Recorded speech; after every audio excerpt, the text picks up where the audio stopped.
الحمد لله نحمده ونستعينه ونستغفره ونعوذ بالله من شرور أنفسنا ومن سيئات أعمالنا من يهد الله فلا مضل له ومن يضلل فلا هادي له وأشهد أن لا إله إلا الله لا خالق إلا الله ولا مالك إلا الله ولا محيي إلا الله ولا مميت إلا الله ولا رازق إلا الله ونشهد أن سيدنا وسندنا وحبيبنا وطبيبنا ومحبوبنا ومعشوقنا وأولانا ومولانا محمد الذي علمه الله فأحسن تعليما وأدبه الله فأحسن تأديبا ثم بعثه الله إلى كافة الناس معلما اللهم فصل وسلم عليه وعلى آله وأصحابه وأزواجه وذرياته وأهل بيته وعلماء أمته وفقهاء ملته ونجباء طريقته أجمعين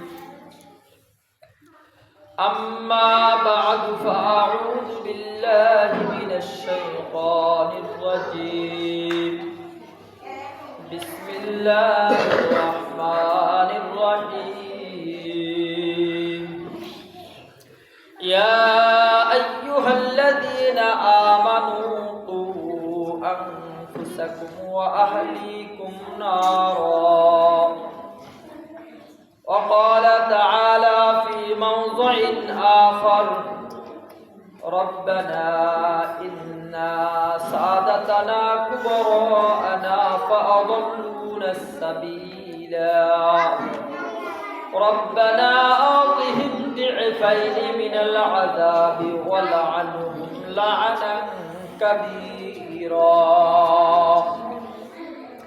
وقال سيد المرسلين خاتم النبيين صلى الله عليه وسلم مروا أولادكم بالصلاة وهم أبناء 7 سنين واضربوهم عليها وهم 10 وفرقوا بينهم في المضاجع أو كما قال عليه الصلاة والسلام صدقت يا رب العالمين وصدق رسوله النبي الكريم ونحن على ذلك من الشاهدين والذاكرين والحمد لله رب العالمين قالوا سبحانك لا علم لنا إلا ما علمتنا إنك أنت العليم الحكيم दुनिया के सदाकत में तेरा नाम रहेगा ऐ सिद्दीक तेरा नाम से इस्लाम रहेगा दुनिया की सदाकत में तेरा नाम रहेगा ऐ सिद्दीक तेरा नाम से इस्लाम रहेगा दुनिया के अदालत में तेरा नाम रहेगा ऐ उमर तेरा नाम से इस्लाम रहेगा दुनिया की शुजाअत में तेरा नाम रहेगा ऐ उस्मान तेरे नाम से इस्लाम रहेगा दुनिया की सखावत में तेरा नाम रहेगा ऐ आली तेरा नाम से इस्लाम रहेगा दुनिया की शुजाअत में तेरा नाम रहेगा, ऐ आली तेरा नाम से सलाम रहेगा। दुनिया की सियासत में तेरा नाम रहेगा, ऐ मुआविया तेरा नाम से सलाम रहेगा, ऐ मुआविया तेरा नाम से सलाम रहेगा। अल्हम्दुलिल्लाह, अल्लाह जल्ल जलालुहु अम्मा नवालुहु आली शान दरबारे शुक्रिया আদায় করি যে রব্বে করিম আমাদেরকে বাসার বাজার দারুল আরকাম ইসলামিয়া মাদ্রাসার আজকে এই দরসুল কুরআন অনুষ্ঠানে আসার তৌফিক দান করলেন। কুরআন কারীমের প্রথম সবকের অনুষ্ঠানে আসার তৌফিক দান করলেন। এজন্য মুহাব্বতের সাথে শুকরিয়া আদায় করি আলহামদুলিল্লাহ। আমরা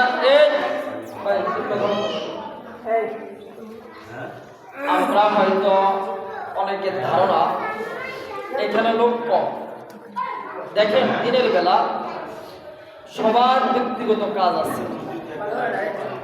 আমাদের দেশের সাধারণ নিয়ম হলো রাত্রেবেলা মাহফিল জমে বেশি। আপনি দেখবেন দিনের বেলা মেলাতেও লোক কম হয়। মূল কারণ হলো মানুষগুলা বেশিরভাগ চাষাবাদের সাথে সম্পর্ক, সবাই সবার ব্যক্তিগত কাজে থাকে। এই জন্য যদিও লোক কম, তবে আমরা যদি এদের এক একজনকে মনে করে একজনকে যদি 10 জনের সাথে গুণ করি, মানে একজনকে 10 জন করি, তাহলে লোক কম না বেশি? আপনি দেখেন অঙ্কের মধ্যে একটা ধারা আছে, 1কে 10-এর মান ধরা, 10কে 100-এর মান ধরা, 100কে 1000-এর মান ধরা, একটা সিস্টেম আছে অঙ্কের মধ্যে।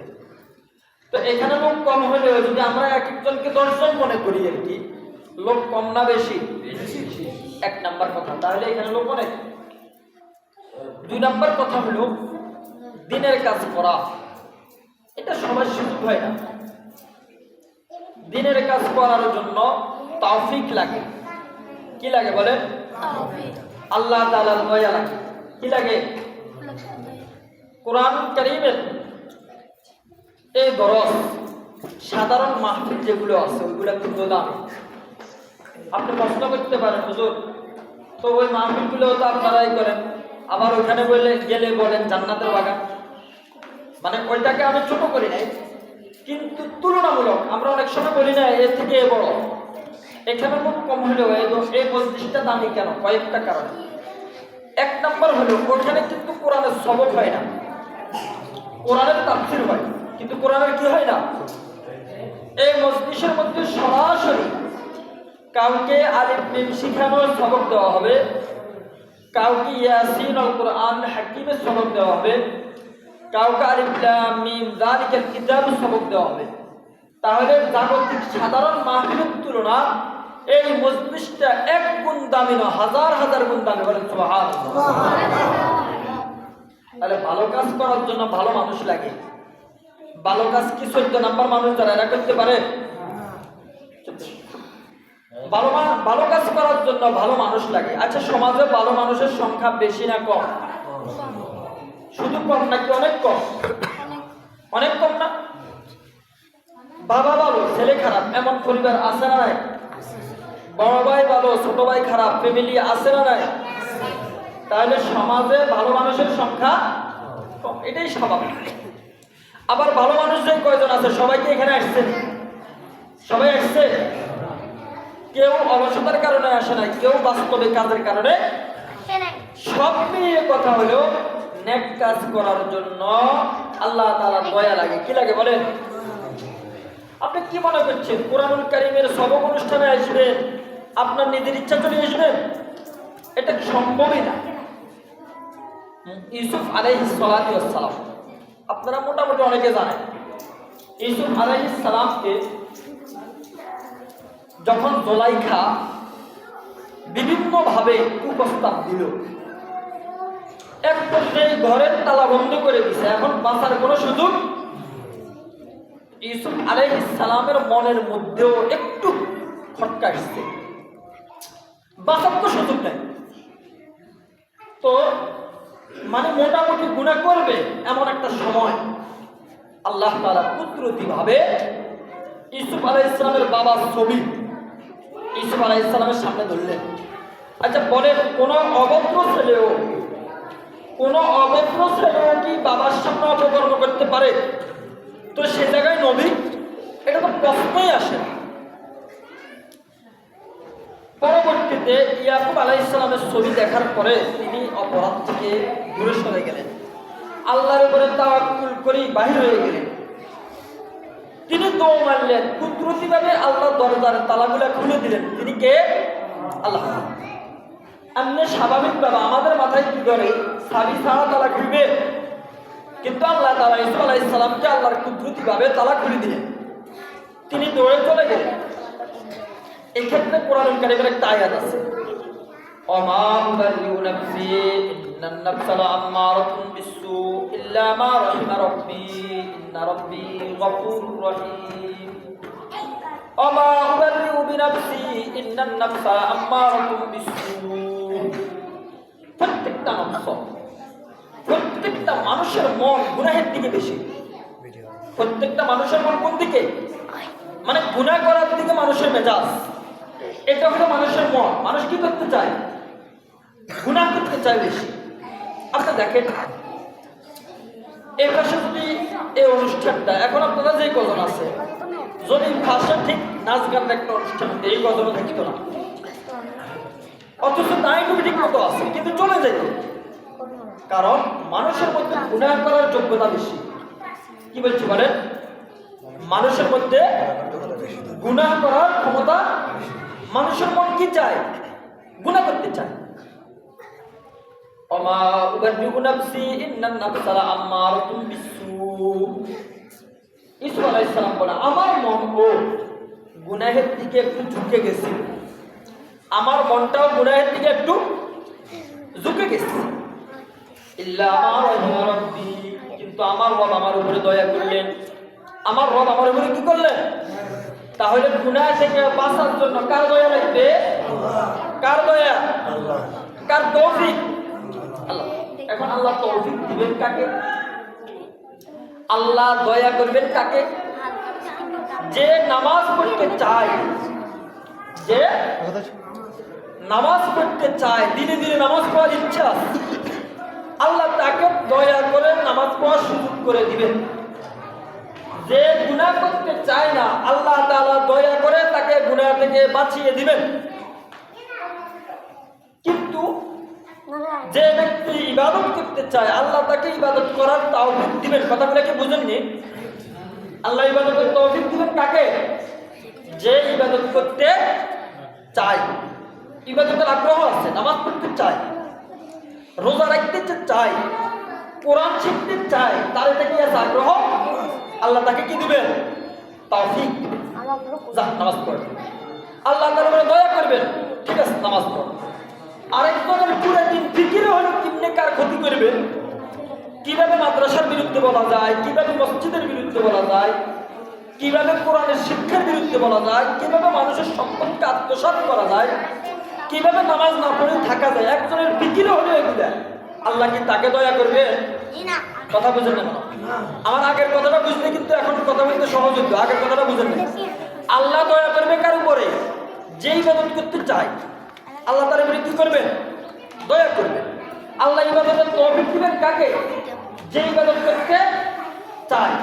কিন্তু যার পুরা দিনের ফিকিরও হলো মসজিদের বিরুদ্ধে বলা, পুরা দিনের ফিকিরও হলো মাদ্রাসার বিরুদ্ধে বলা, পুরা দিনের ফিকিরও হলো ইসলামী শিক্ষার বিরুদ্ধে বলা, পুরা দিনের ফিকিরও হলো মসজিদ মাদ্রাসা ওলামায়ে কেরামের বিরুদ্ধে বলা, যে পুরা দিনের ফিকিরও হলো কিভাবে নামাজ না পড়ে থাকতে পারে, পুরা দিনের ফিকিরও হলো কিভাবে মানুষের সম্পদকে আত্মসাৎ করা যায়। আল্লাহ কি তার উপর দয়া করবেন? আল্লাহ কি তাকে ইবাদত করার তৌফিক দিবেন? তাহলে কাকে দিবেন? যে আগ্রহী, যে কি। আপনারা এখানে যারা আসছেন, আমার এই কথার সাথে আপনাদের কথা মেনে একটু খেয়াল করিয়ে, আপনারা এখানে যারা আসছেন, গতকালকে থেকে অনেকের মাথায় ছিল কালকে এমন সময় বাসার বাজারে কোরআন শরীফের সবক আছে, একটু সময় দিব। এরকম যার মেজাজ ছিল দেখবেন, এরকম মানুষগুলো এখানে বেশি এসেছে। আমি কথাটা ভুল বললাম? আপনার ফিকির ছিল, আল্লাহ তাআলা দয়া করে আপনাকে আনে দিয়েছেন। আপনার ফিকির ছিল, আল্লাহ তাআলা আপনাকে আসার তৌফিক দিয়েছেন। আর যে ব্যক্তি আগ থেকেই আবার এখান থেকে মাদ্রাসা, এটা কবে হলো, এটা কেন হলো, এই যে ফিকির, বিরোধিতার ফিকির ছিল, আপনি দেখেন খোঁজ করলে দেখবেন এখানে যারা আসছে আবার একজন আসে না। তাহলে আল্লাহ দয়া করবেন কাকে বলেন? যার আগ্রহ থাকবে। আল্লাহ তৌফিক দিবেন কাকে বলেন? যার আগ্রহ থাকবে। আমার কথাটার সাথে কি আপনাদের আশার সাথে মিল আছে না? ইল্লা মা রাহিমা রাব্বি। ইউসুফ আলাইহিস সালাম বলে, আমার রব যদি আমার উপরে দয়া না করতেন তাহলে আমি গুনাহ করে ফেলতাম। কারণ নফস তো কি করতে চায়? গুনাহ করতে চায়। আমি গুনাহ করে ফেলতাম, তবে আমার রব আমার উপর কি করলেন? দয়া করলেন। তাহলে গুনাহ থেকে বাঁচার জন্য কার দয়া লাগবে? আল্লাহ। নেক কাজ করার জন্য কার রহমত লাগবে? আল্লাহ। আমরা যারা আসতে পারছি তারা আবারও শুকরিয়া আদায় করি আলহামদুলিল্লাহ। আশিক কেউ ঠকেন নাই, কেউ ঠকেন নাই, কেউ ঠকেন নাই। আল্লাহ রাসূল সাল্লাল্লাহু আলাইহি ওয়াসাল্লাম হাদিসের মধ্যে বলেন, ইলমে দ্বীনের একটা সময় কেউ ইলমে দ্বীন শেখার জন্য বসছে, মান তাদারুসুল ইলমা সাআতান মিনাল লাইল খায়রুম মিন ইহইয়াইহা। যে ব্যক্তি ইলমে দ্বীন শেখার জন্য একটু সময় বসছে, একটু, সাআতান মানে হলো ঘন্টা খানেক, আধা ঘন্টা, 15 মিনিট, 20 মিনিট, 1 ঘন্টা, 1 দিন, 3 দিন, 1 সিল্লা, 1 সাল, ওয়াজে, মাদ্রাসায়, কোরআন শরীফের, কোরআন সবকের নতুন অনুষ্ঠানে আসছে, সময় দিছে। তাদারুসুল ইলমি সাআতান মিন খায়রিন মিন ইহইয়া তাদারুসুল ইলমি সাআতান মিনাল লাইল। রাতের কিছু সময় বসে, রাতের কিছু সময় বসে ইলমে দ্বীন শিখার ফিকির করা, ইলমে দ্বীন শিখার জন্য একটু সময় ব্যয় করা, ইলমে দ্বীন কিভাবে শেখা যায় এই জন্য একটু চিন্তা ফিকির করা, আলিফ কিভাবে শুদ্ধ করা যায়, কোরআন শরীফটা কিভাবে শুদ্ধ করা যায়, নামাজটা কিভাবে সহি করা যায়, কালেমাটা কিভাবে সহি করা যায়, নিজের পরকালকে কিভাবে সুন্দর করা যায়। অল্প সময়, কত সময়? অল্প সময় বসছে, অল্প সময় দিন কাজের জন্য সময় দিছে, আর বাকি সময় পুরো রাত্রে গিয়ে ঘুম গেছে। মাগরিব থেকে আসা পর্যন্ত সময় দিল, অথবা আসার পর আধা ঘন্টা 1 ঘন্টা সময় দিল দিন শিখার জন্য, পরবর্তীতে গিয়ে পুরো রাত্রে ঘুম গেছে। আবার উঠে ফজরের নামাজ পড়ছে। আল্লাহ রাসূল বলেন, এই যে অল্প একটু সময় দিনের কাজে দিল, দিন শিখার জন্য দিল, কোরআন শিখার জন্য দিল, মাসালা শিখার জন্য দিল, নামাজ শুদ্ধ করার জন্য দিল, ঈমান শুদ্ধ করার জন্য দিল, সে পুরো রাত্রে ঘুম গেলেও আমি তার আমল নামার মধ্যে নফল ইবাদতের সওয়াব দিয়ে দিলাম। সুবহানাল্লাহ। তাহলে দিন শিখছে কত সময়? আধা ঘন্টা, 1 ঘন্টা, পরবর্তীতে ঘুম। তারপরেও অল্প সময় দিনের কাজে মেহনত করার কারণে আল্লাহ তাআলা দয়া আর মেহেরবানি করে পুরা রাত্র নফল নামাজ করলে যে সওয়াব হতো তার আমল নামার মধ্যে দিয়ে দিয়েছে। তাহলে এই মজলিসের গুরুত্ব আছে না নাই? অন্য হাদিসের মধ্যে আছে, লা ইয়াকুদু কওমুন ইয়াযকুরুনাল্লাহা কিয়ামান ওয়া কিয়ামান ওয়া কুউদা ইল্লা হাফাতহুমুল মালায়েকা ওয়া নাযালাত আলাইহিমুস সাকিনাহ ওয়া খাশিয়াত আলাইহিমুর রাহমাহ। কোন মজলিসের মধ্যে যদি আল্লাহর জিকির হয়, আমরা এখন যারা বসছি আমরা জিকির করি না। জিকির মানে অনেকে বুঝে লা ইলাহা ইল্লাল্লাহ। জিকিরের হাজারো প্রকারের একটা হলো লা ইলাহা ইল্লাল্লাহ। আমরা এখন যারা চুপ করে বসে রয়েছেন এটাও জিকির, দিনের আলোচনা। কোন যে মজলিসের মধ্যে ইলমে দ্বীনের জিকির হয়, আল্লাহ রুবুবিয়তের কথা হয়, কিভাবে আমার পরকাল সুন্দর হয় এটা নিয়ে আলোচনা হয়, আল্লাহ রাসূল বলেন অনাজালাত আলাইহিমুস সাকিনা বলা হয়। একটা হলো রহমত, কাফেরের উপরও আসে, মুসলমানের উপরও আসে। আর আরেকটা হলো অনাজালাত আলাইহিমুস সাকিনার অর্থ লিখছে মানে বিশেষ একটা রহমত।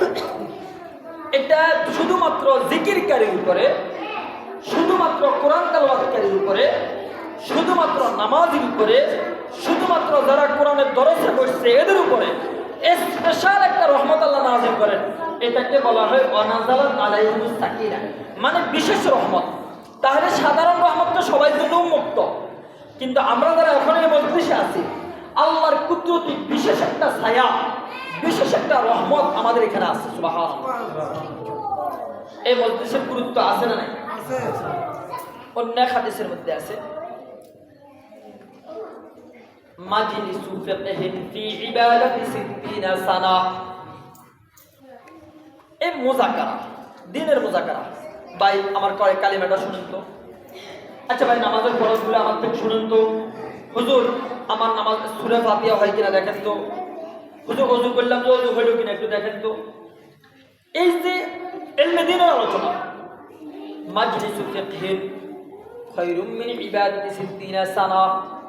এরকম কিছু সময় বসে মাসালা আলোচনা করা, কোরআনের হরফগুলো শুদ্ধ করার মেহনত করা, কালিমাটা শুদ্ধ করার মেহনত করা, ফাজায়েলে আমলের তালিম শোনা, ফয়জুল কালাম রিয়াজুস সালিহিনের তালিম শোনা, নিজের পরকালকে নিয়ে বাবার জন্য বসা।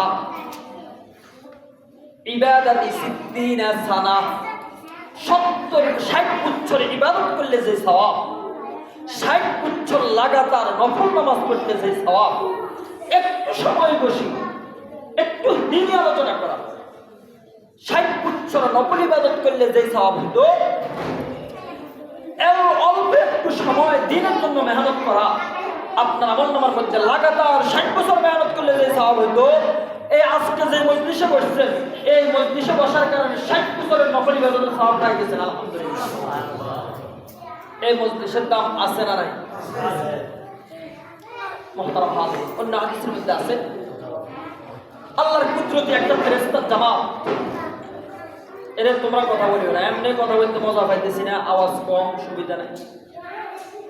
আর আমার একটা সমস্যা হলো, আমি যাদেরকে কথা বলি, বাহিরের আল্লাহরা কি বুঝতে না বুঝতে আমার কোনো দরকার নেই।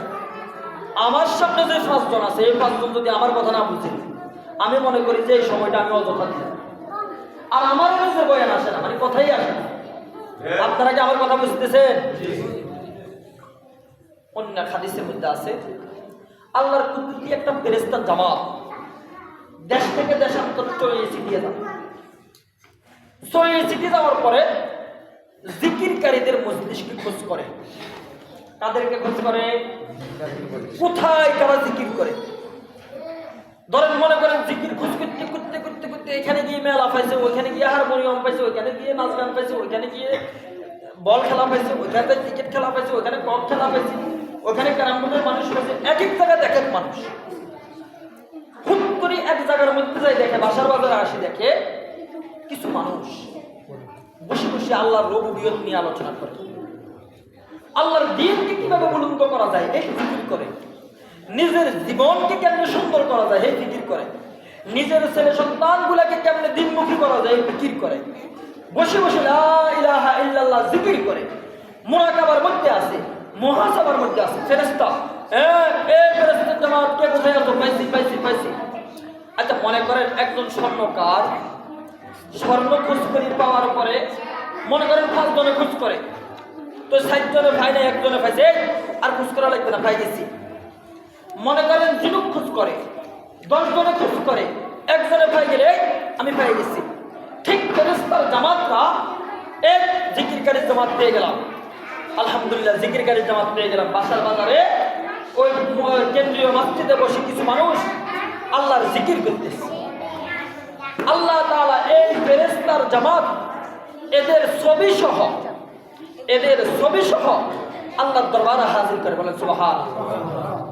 তাহলে এই মুহূর্তে আমরা কোন জামাতের মধ্যে আছি? জিকিরকারীর জামাতের মধ্যে আছি। মুহতারাম হাজিরিন, দ্বীন এটা অত্যন্ত গুরুত্বপূর্ণ একটা বিষয়। আজকে কোরআন কারীমের মজলিসে আসলাম, দ্বীনের কত গুরুত্ব। আল্লাহ রাসূল মসজিদে নববীতে ঢুকলেন, ঢুকার পরে এখানে এক গ্রুপে বসে দুরূদ পড়ে, এদিকে আর এক গ্রুপে মনে করেন জিকির করে, ওই গ্রুপে আর এক গ্রুপে তালিম করে, এখান দিয়ে এক গ্রুপে বসে বসে সূরা মাশক করে। কথা বুঝিয়েন নি? আল্লাহ রাসূল যারা সূরা মাশক করে এদের সাথে বসে গেলেন। অন্য সাহাবীরা জিজ্ঞাসা করলেন, ইয়া রাসূলুল্লাহ, এদিকে জিকির, এদিকে দুরূদ শরীফ, এদিকে তালিম, আপনি এদিকে বসলেন না, আপনি ওইখানে চলে গেলেন যেখানে কোরআন শরীফের তাকরার হয়। আল্লাহ রাসূল বললেন, তোমার জিকিরকারীর মজলিস দামি, দুরূদ শরীফের মজলিস দামি, তালিমের মজলিস দামি, তবে এগুলোর তুলনায় সবচেয়ে বেশি গুরুত্বপূর্ণ দামি হলো কোরআনের দাওয়াত। বলেন সুবহানাল্লাহ। আমি তোমাদের পুরোটাকে ছোট করি নাই, আমি এখানে বসি এটা বুঝতে চাইলাম যে এই মজলিসটা আমার কাছে বেশি পছন্দের, এটার ফজিলত বেশি। কোরআনের মজলিসের দাম আছে না নাই? আপনারা সেই কোরআনের কারিমের দরজা আসতে আল্লাহ তাআলা আমাদের সকলকে মৃত্যুর আগ পর্যন্ত কোরআনুল কারীমের সাথে কোনো না কোনোভাবে লেগে থাকার তৌফিক দান করেন। বলেন আমিন। অভিভাবক হিসাবে আমাদের কিছু দায়িত্ব আছে। একজন অভিভাবক হিসাবে আমাদের কিছু কি আছে? কোন সন্তান দুনিয়াতে আসার পরে তার পিতা মাতার প্রথম কাজ হলো, বিবাহের আগের কাজ হলো নেককার স্ত্রী চয়েস করা। আমাদের সমাজে এখন আমরা স্ত্রী চয়েস করি ঠিক আছে, তবে সম্পদ দেখে ঠিক করি, সুন্দর দেখে ঠিক করি। অথচ হাদিসের মধ্যে আল্লাহ রাসূল বলেন, তুনকাহুল মারআতু লিইমরাতিন, যখন কোনো মহিলাকে বিবাহ করার জন্য প্রস্তাব দিবা, বিবাহ করার আগ্রহ প্রকাশ করবা, যখন তুমি বিবাহ করতে চাইবা, তখন একটা মহিলার মধ্যে তুনকাহুল মারআতু লিআরবাইন, একজন মহিলাকে বিবাহ করার ক্ষেত্রে 4টা বিষয় দেখবা। লিমালিহি ওয়ালি হাসাবিহি ওয়ালি জামালিহি ওয়ালি দীনিহি ফাসবার বিজাতিদ্দিন। 4টা বিষয় দেখবা, তার সুন্দর আছে কিনা, কারণ সুন্দর দরকার আছে, সুন্দর আছে কিনা, তার বংশ ভালো কিনা। একটা মেয়ে কালো তবে তার বংশ ভালো, খানদানে বংশের মেয়েটা কালো, তার বংশ ভালো কিনা, তার কোনো কর্ম জানা আছে কিনা। কারণ মেয়ে স্ত্রী যদি কর্ম জানে, ওই পরিবারের মধ্যে বরকত হবে না বরকত হবে? স্বামী একদিকে কিছু করেন, মহিলা কিছু সহযোগিতা করেন। 4 নম্বর হচ্ছে দিন দেখবে, দিন। এখন আপনারা প্রশ্ন করতে পারেন, হুজুর যেটা গুরুত্বপূর্ণ দিন সেটা 4 নম্বরে কেন বললেন? আগে 4 নম্বরের কথা কেন বললেন? এটাকে 1 নম্বর বলা দরকার ছিল। মুহাদ্দিসিনে কেরাম বলেন, শেষের কথা বেশি মনে থাকে। কথা মনে বুঝেন নাই? শেষের কথা সন্তোষ চাইও কোনো সমস্যা নাই, টাকা পয়সা চাইও কোনো সমস্যা, বংশ চাইও কোনো সমস্যা, তবে দিন আছে কিনা সেটা দেখবা। এই শেষে এটা বললাম, এটা মনে রাখবা। ফাসবার বিজাতিদ্দিন, যে ব্যক্তি টাকা দেখলো, বংশ দেখলো, সম্পদ সুন্দর দেখলো, তবে দিন দেখলো না, তার জন্য ধ্বংস। তাহলে বোঝা গেছে অন্য 3টা ছুটে গেল, দিন মুকদ্দম, দিন আগে। এবার দিন ঠিক থাকে যদি কারো স্ত্রী সুন্দর হয় আলহামদুলিল্লাহ, দিন ঠিক থাকে যদি কারো স্ত্রী কালো হয় আলহামদুলিল্লাহ, দিন ঠিক থাকে যদি কারো স্ত্রীর সম্পদ বেশি থাকে আলহামদুলিল্লাহ। দেখেন না এই বর্তমান সময়ে স্ত্রীদের সম্পদ বেশি, ওই যে যারা নির্বাচন করতেছে দেখেন না, হলফনামার মধ্যে নিজের স্বামীর থেকে স্ত্রীর সম্পদ 14 গুণ বেশি। স্ত্রীর সম্পদ থাকা দোষের কিছু না, স্ত্রীর সম্পদ থাকলে এটা স্বামীর জন্য মজবুতি। তাহলে সম্পদ দেখিও কোনো সমস্যা নাই, সুন্দর দেখিও কোনো সমস্যা নাই, বংশ দেখিও আমি চৌকিদার, আমি আলাদার বংশ বিবাহ করলাম, আমি মিয়া মুইয়া বংশ বিবাহ করলাম, কোনো সমস্যা নাই, তবে যেন এগুলা বাদ গেলেও দিন ঠিক থাকে। এখন আমরা বিবাহ করতে দিন দেখি না, আমরা কি দেখি? আমরা সম্পদ দেখি, বংশ দেখি, সবচেয়ে বেশি সম্পদ দেখি। সম্পদ থাকি কুলি মেয়ে হইলেও ভালো লাগে, এই জন্য এগুলো কোনো দোষ নয়, তবে ইমানকে দিনকে মুকদ্দম করবেন। আগে মেয়ের সূরা কারাত, নামাজ কালাম ঠিক আছে কিনা, তাহলে বিবাহের আগে মন দায়িত্ব হলো স্ত্রী দিনদারিটা দেখা। 2 নম্বর, বিবাহ করে ফেললাম, এবার ছেলে মেয়ে হয়ে গেল, ছেলে মেয়ে হওয়ার পরে তার একটা সুন্দর ইসলামী নাম রাখা।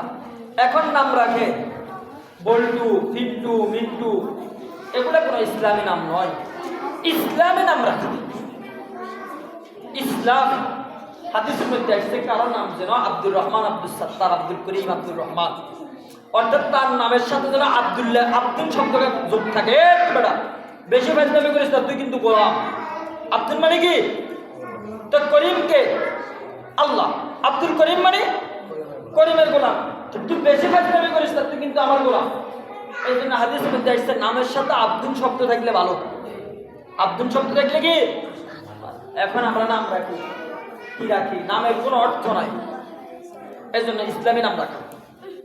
7 দিনের মাথায় আকিকা দেওয়া। আকিকা দেওয়ার ক্ষেত্রে ছেলে হলে 2টা, মেয়ে হলে 1টা, গরুতে হলে 2 শরীক, বকরি হলে 2টা, মেয়ে হলে 1টা। নিতান্ত কেউ যদি না পারে তো এক্ষেত্রে এটা মোস্তাহাব আমল, না করতে পারলে তো মরে গেছে, বিষয়টা আমারই কিছু না, বাকি হলো এটা মোস্তাহাব আমল। ফজিলতের মধ্যে লেখছে আকিকাত করার দ্বারা ছেলে সন্তান বিপদ আপদ থেকে বেঁচে যায়।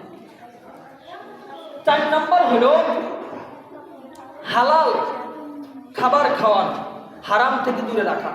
এখন যে বাবার উপার্জনে হারামেরই করে, তো এই সন্তান হালাল কোথায় থেকে খাবে? এই জন্য উপার্জনের দিকে খেয়াল রাখা, আমার উপার্জনটা যেন হালাল তরিকাতে হয়। 5 নাম্বার হলো তাকে ভালো পরিবেশে রাখা। কি পরিবেশে রাখা বলেন? আচ্ছা দেখেন, আমি কলেজ ভার্সিটির বিরুদ্ধে বলি না, কিন্তু এই পর্যন্ত আপনি এমন কোনো নিউজ পাইছেননি শৌকত কলেজ থেকে আব্দুল্লাহ হাফেজে বাইরে, যেটা পাইছেননি? ওইখানে পরিবেশ নেই, ওইটা হাফেজ হওয়ার জায়গা না। আচ্ছা, বাজারে গিয়ে অমুকে জিকির করছে, এরকম কথা শুনছেন নি? আরে বাজারে জিকির করতে হলে মসজিদ লাগে, তাহলে জিকির করার একটা পরিবেশ আছে, আলেম হওয়ার একটা কি আছে পরিবেশ, ভদ্র হওয়ার একটা পরিবেশ আছে। সন্তানকে ভালো পরিবেশে রাখা, এই কথা বলি, সন্তানকে কি রাখা বলে? ভালো পরিবেশে রাখা, নেককার পরিবেশে রাখা, আল্লাহ ওয়ালাদের পরিবেশে রাখা। আরেকটা হক হলো সন্তানকে দিন শেখানো। কি শেখানো বলে? এটা আমাদের মূল দায়িত্ব। হাদিসের মধ্যে আসছে আলা কুল্লুকুম রাইন ওয়া কুল্লুকুম মাসউলুন আন রাইয়াতিহি।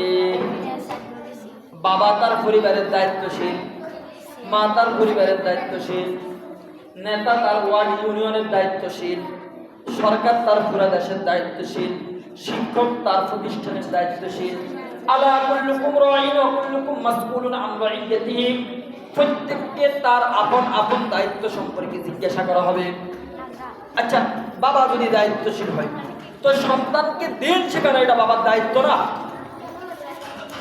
হাদিসের মধ্যে আসছে একজন বাবা তার সন্তানকে সম্পদ দিয়ে গেছে, আরেকজন বাবা তার সন্তানকে ক্ষমতা দিয়ে গেছে, আরেকজন বাবা তার সন্তানকে আদব শিখিয়ে গেছে, দিন শিখিয়ে গেছে। এই 3 জনের মধ্যে কোন বাবা ঠিক কাজ করবে? আল্লাহ রাসূল বলেন ওই বাবা যোগ্য বাবা, দক্ষ বাবা, অভিজ্ঞ বাবা, নেককার দিনদার বাবা, যে বাবা তার সন্তানকে দিন শিখায়। কারণ দুনিয়ায় দিয়ে গেলে তো আপনি দুনিয়াতে দিয়ে গেলেন, আর দিন শিখাই গেলে আপনি দুনিয়া তো চালাইলেন, আখিরাতেও তার চলার ব্যবস্থা করলেন।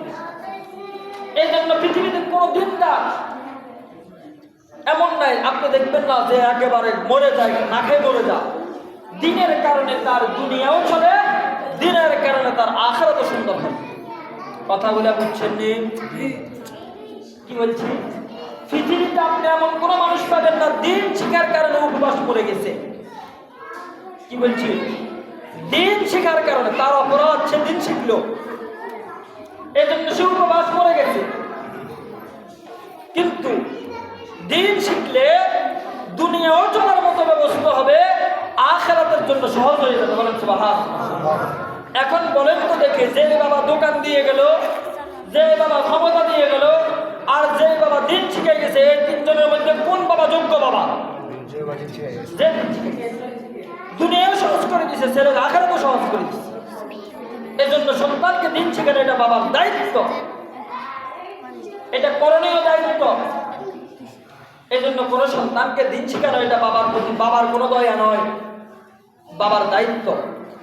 কোন বাবা যদি সন্তানকে দিন না শেখায়, দিন না শেখানোর অপরাধে সন্তান জাহান্নামী হয়ে গেল। মনে করেন, ধরে নেন সন্তান জাহান্নামী হয়ে গেল। এলেমের কারণে মানুষ আল্লাহকে চিনে, এলেমের কারণে মানুষ নবীকে চিনে, পরকাল চিনে, স্ত্রী আর মার মধ্যে পার্থক্য জানে। আচ্ছা দেখেন, মাও তো মহিলা, স্ত্রীও মহিলা, বোনও মহিলা, একজনের সাথে এক ব্যবহার কেন? এলেমের কারণ। এই মহিলার সাথে মার ব্যবহার করে, ওই মহিলার সাথে স্ত্রীর ব্যবহার করে, দুজনের ব্যবহার এক নয়, এটা এলেমের কাজ। তাহলে এলেম মানুষকে অন্ধকার থেকে আলোর দিকে নিয়ে যায়। এলেম মানুষকে আল্লাহ আর গায়রুল্লাহ চিনতে শেখায়। এলেম মানুষকে দুনিয়ায় আর আখিরাতের বাস্তবতা শেখায়। এলেম মানুষকে দুনিয়া থেকে যে আখিরাত সহজ করার জন্য এলেম শেখায়। এই জন্য কিতাবের মধ্যে আছে এলেমের অর্থ হলো আল ইলমু নূর। তাহলে বাবা সন্তানকে দিন শেখানো, এটা বাবার দায়িত্ব। কোনো সন্তানকে যদি বাবা দিন না শেখায়, মনে করেন শিখাইলো না, ছেলে জাহান্নামী হয়ে গেল, কিয়ামতের মধ্যে বিচার ফয়সালা হয়ে গেছে, এখন ছেলে জাহান্নামী হলো। কারণ ছেলে জাহান্নামী হওয়ার একটা কারণ হলো ছেলে আল্লাহ চিনার মতো এলেম ছেলের কাছে ছিল না, ছেলে নামাজ পড়ার মতো এলেম ছেলের কাছে ছিল না, যাকাত দেওয়ার মতো এলেম ছেলের কাছে ছিল না, হজ করার মতো এলেম ছেলের কাছে ছিল না, মাকে মা হিসেবে শ্রদ্ধা করার এলেম ছেলের কাছে ছিল না, স্ত্রীকে স্ত্রী হিসেবে সম্মান করার এলেম ছেলের কাছে ছিল না, মুরব্বীদেরকে মুরব্বী হিসেবে সম্মান করার এলেম ছেলের কাছে ছিল না, ছোটদেরকে স্নেহ করার মতো এলেম ছেলের কাছে ছিল না, অন্যের সম্পদ মেরে খেলে কি পরিমাণ গুনাহ এটা ছেলে জানতো না, জিনা ব্যভিচারের ভয়াবহ গুনাহ সম্পর্কে ছেলের জানা ছিল না, কারণ ছেলের এলেম নাই, ছেলে অন্ধ। মনে করেন ছেলে যত অপকর্ম আছে সবগুলা করে মরে গেছে, এখন মরে যাওয়ার পরে বিচার ফয়সালা হয়ে গেছে, ছেলে জাহান্নামে চলে যাবে। এমন সময় ছেলে মনে করেন জাহান্নামের ফেরেশতা তাকে জাহান্নামের দিকে নেওয়ার জন্য ধরল। সে বলল, একটু দাঁড়া, একটু দাঁড়া, আমার কথা আছে। যেই মা বাবার কারণে আমি জাহান্নামী, আমাকে দিন শিখানো পিতামাতার দায়িত্ব ছিল, আমাকে দিন শিখানো পিতামাতার দায়িত্ব ছিল, সেই পিতামাতার অবহেলার কারণে আজকে আমি জাহান্নামী। সুতরাং আমি জাহান্নামে যাব, কোনো সমস্যা নাই, তবে আমার মা বাবাকে জাহান্নামে নিয়ে একসাথে যাব। আল্লাহ রাব্বুল আলামিন বলেন, وقالوا ربنا إنا أطعنا سادتنا وكبراءنا فأضلونا السبيلا। রব্বুল আলামিন পরওয়ারদিগার আলম, যে নেতা নেত্রীর কারণে, যেই বাবা মার কারণে, যেই দায়িত্বশীলদের কারণে আজকে আমি জাহান্নামী, সুতরাং আমি জাহান্নামে যাব, ঠিক আছে, তবে তাদেরকে নিয়ে যাব, সুতরাং তাদেরকেও জাহান্নামে দিতে হবে। অথচ দেখা যাবে বাবা তার নেকামলের কারণে জান্নাতি, মা তার নেকামলের কারণে জান্নাতি, কিন্তু সন্তানের কম্পিউটার অভিযোগের কারণে, সন্তান জাহান্নামী হওয়ার কারণে, সন্তান যখন আল্লাহর আদালতে অভিযোগ করলো, যেই পিতামাতার অযোগ্যতার কারণে, যেই নেতা নেত্রীর অযোগ্যতার কারণে আজকে আমি জাহান্নামী, আমি তাদেরকে জাহান্নামে যাব না। যেই বাবা জান্নাতি ছিল, যেই মা জান্নাতি ছিল, যেই নেতা জান্নাতি ছিল, শুধুমাত্র সন্তানের অভিযোগের কারণে, কর্মীর অভিযোগের কারণে এখন জাহান্নামী। আচ্ছা, জাহান্নামে গেল মানে এত জাহান্নামে যাবে, নেতাও জাহান্নামে যাবে, কর্মীও যাবে, বাবাও যাবে, ছেলেও যাবে। তারপরেও ছেলে ক্ষান্ত না, ছেলের অভিযোগ আরো করা, রব্বানা আতিহিম দিফাইনি মিনাল আযাবি ওয়ালআনহুম লা'নান কাবীরা। হে রব্বুল আলামিন, যে পিতামাতার অযোগ্যতার কারণে, দায়িত্ব অবহেলার কারণে আমি জাহান্নামী, যে নেতার অপব্যবহারের কারণে, অযোগ্যতা অদক্ষতার কারণে আমি জাহান্নামী, যে উস্তাদের অপব্যবহারের কারণে আজকে আমি জাহান্নামী, সুতরাং তাদেরকে শুধু জাহান্নাম দিলে হবে না, আমাকে যদি 50 ডিগ্রিটা দেন, তাদেরকে 100 ডিগ্রিটা দিতে হবে। রব্বানা আতিহিম দিফাইনি মিনাল আযাব ওয়ালআনহুম লা'নান কাবীরা। আমাদের বড় যারা আছে, আমার বাবা মা, নেতা নেত্রী, তাদেরকে আরো বেশি দিতে হবে। আতিহিম দিফাইন, আমাকে যে পরিমাণ দিবেন তাদেরকে কমপক্ষে তার 2 গুণ দিবেন। বলেন নাউযুবিল্লাহ। শুধু জাহান্নামে নিয়ে থাকতে হবে না, আল্লাহ আমাকে 1 গুণ দিলে তাকে 2 গুণ দিতে হবে, কারণ তার অপরাধের কারণে আমি অপরাধী। সন্তানকে দিন শেখানো দরকার আছে নি? আরে সন্তানকে দিন শিখাবে তুমি নিজে বাঁচার জন্য, না হলে তো নিজেও ধরা।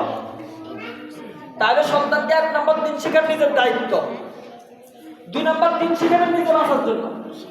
আর যে সন্তান দিন শিখবে তার দুনিয়াও সুন্দর হবে, আখিরাতে কি হবে? মাদ্রাসাটা নতুন অবস্থা, শুরু অবস্থা। অবশ্যই অবশ্যই যেই কোনো নতুন জিনিসের শুরুতে যদি লাগিয়ে থাকে, আরে মেয়ে এক সময় দেখবেন বাসার বাজারে দারুল আরকাম মাদ্রাসা বড় হয়ে গেছে, তখন কাঁদিনা লোকের অভাব হবে না, দেখবেন দেশ বিদেশ থেকে মানুষ শিক্ষা নিবে। এখন প্রথম অবস্থা অনেকে সাপোর্ট দিবে না।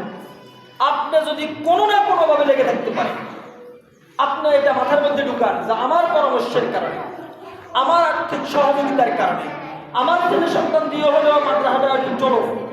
আপনি দেখেন, এখন আমি এদিক থেকে আসলাম পার্বত্য অঞ্চল, এখানে একটা মাদ্রাসা দরকারই ছিল। আপনি মনে করবেন যে এখানে মাদ্রাসা হবে, অনেকে বলে হুজুরে একটা রাশি দিয়ে গেছে। আরে মেয়ে, যদি কোন ফায়া কোন আল্লাহর হুকুম ফায়া না হয় তো এখানে মাদ্রাসাটা হুকুম করে কেন হবে? এই জন্য নিশ্চয়ই আল্লাহর কোনো ইশারা ছিল অথবা আল্লাহর ফয়সালা ছিল। এই জন্য আমি এখানে একবার ওয়াজ আসছিলাম। ওয়াজ আসার পরে চেয়ারম্যান সাহেব এখানে ছিল। আমি বললাম যে এখানে একটা মাদ্রাসা হতে পারে। আমি মনে করি আমার কথাটা হয়তো ইখলাসের সাথে ছিল। আমি হুজুরকে বললাম, হুজুর যেই কোনো সময় আপনার যেই কোনো কাজ আমাকে বলবেন, আমি নিজের বাঁ দিয়ে আসি চলে যাব। তবে আমার দিনের একটা চাহিদা ছিল এখানে একটা মাদ্রাসা হোক। আলহামদুলিল্লাহ মাদ্রাসা হয়েছে। এখন আপনাদের কাজ হলো কোনো না কোনোভাবে মাদ্রাসার সাথে লেগে থাকে। খোদার কসম, আপনি এই নামের মধ্যে যাইয়েন না। এই সমাজের মধ্যে দোকানে বসলে যেন আলোচনার মধ্যে আপনার নাম এভাবে না আসে অমুকে মাদ্রাসার বিরুদ্ধে। একেবারে একটা কো দিয়েন না, আপনার ছেলেটাকেও নিয়ে যান, শুধু বিরুদ্ধে বলিয়েন না। কারণ দিনী প্রতিষ্ঠানের বিরুদ্ধে যে বলবে, বুঝে নেবেন সে অর্ধেক গেছে, একেবারে অর্ধেক গেছে, এখন বাকি অর্ধেক শুধু নিঃশ্বাসটা বাকি আছে। দিনী প্রতিষ্ঠানের বিরুদ্ধে বলবেন না। আল্লাহ রাব্বুল আলামিন, আমি যে এখানে পরামর্শের মধ্যে ছিলাম, আমি মনে করি আমারও একটা অংশ আছে, হুজুরের একটা অংশ আছে। আপনাদের আমাদের এই কমি প্রতিষ্ঠানগুলা এখানে সরকারি কোনো অনুদান থাকে না। এই আপনার 500, 1000, 2000 টাকা দিয়ে চলে। কেউ ছেলে দেয়, কেউ টাকা দেয়, কেউ পরামর্শ দেয়। এজন্য কোনো না কোনোভাবে টাকা দিয়ে, সন্তান দিয়ে, পরামর্শ দিয়ে অন্তত বিরোধিতা না করে, একজনে দিতে যা আপনি বিরোধিতা করলেন, আপনি টাকাও দিয়েন না, ছেলেও দিয়েন না, আপনি মাসওয়ারাও দিয়েন না, তবে বিরোধিতা করিয়েন না। আল্লাহ রাব্বুল আলামিন আমাদের সকলকে নিজের দায়িত্ব বুঝার তৌফিক দান করেন। আমিন। আপনাদের একটা সৌভাগ্য, একটা প্রতিষ্ঠান শুরু লগ্ন উঠতেছে। যে যেখান দিয়ে একটু হাল ধরবেন, এই মাদ্রাসার প্রতিষ্ঠানের মধ্যে আপনি একটা, যে যেখান দিয়ে একটু যা আগাই দিবেন, মারিয়া গোয়া কাটে দিলেন, সে সেখান দিয়ে এই মাদ্রাসার শুরুকালীন একদম কেমন পর্যন্ত সবকে দাঁড়িয়ে আপনার আমার যেতে পারেন। এই জন্য মোহতারাম হাজিরিন, আসছি লম্বা সময় কথা বললাম। আমি একেবারে নিজের আবেগ থেকে আসছি শুধু জায়গাটা দেখার জন্য, যে পরামর্শ দিলাম মাদ্রাসাটা হয়েছে দেখিয়ে আসি। আমি নিজে কোয়ান্টিটি খবর নিতাম, হুজুর মাদ্রাসার কি অবস্থা। আসছি, ভালো লাগছে, জায়গাটাও সেন্টার সুন্দর। আপনারা শুধু একটা ছেলে সন্তান দিয়ে অন্তত অল্প কিছু আর্থিক সহযোগিতার মাধ্যমে, হ্যাঁ, যদি এমন কোনো দাতা থাকে একটু জমি দিবে, কোনো না কোনোভাবে পরামর্শ দিয়ে হুজুরকে সহযোগিতা করবেন, মাদ্রাসার পক্ষে থাকবেন, নিজের সন্তানকে দিন শেখাবেন, নিজে দিন শেখার মেহনত করবেন। আল্লাহ তাআলা আমাদের সকলকে দিনের সাথে রেখে থাকে নিজের দুনিয়ায় সুন্দর করা, নিজের পরকাল সুন্দর করার তৌফিক দান করেন। আমিন। ওয়া মা আলাইনা ইল্লাল বালাগ। না